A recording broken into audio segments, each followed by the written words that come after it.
எனக்கு அப்பம் பேர் இல்லைன்ற விஷயம் உனக்கு தெரியும்.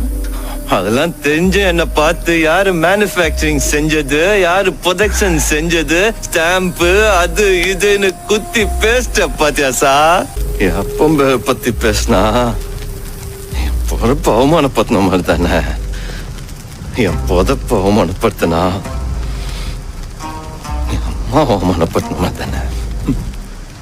ஒருத்தனை திட்டணும்னா எல்லா நாயங்களும் அம்மாவை தானே சார் திட்டுது.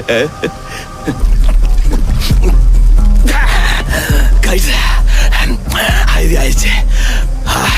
அது ஒண்ணு அதிகம் ஆயிடுச்சு. உங்களாட்டா ஒன்னு அதிகம் ஆயிடுச்சு, ஒன்னு அதிகம் ஆயிடுச்சுன்னு பேசி சஸ்பென்ஸ் ஏத்த வராச்சார். எனக்கு அந்த கன்ல ஒரு புல்லட் அதிகம் ஆயிடுச்சு.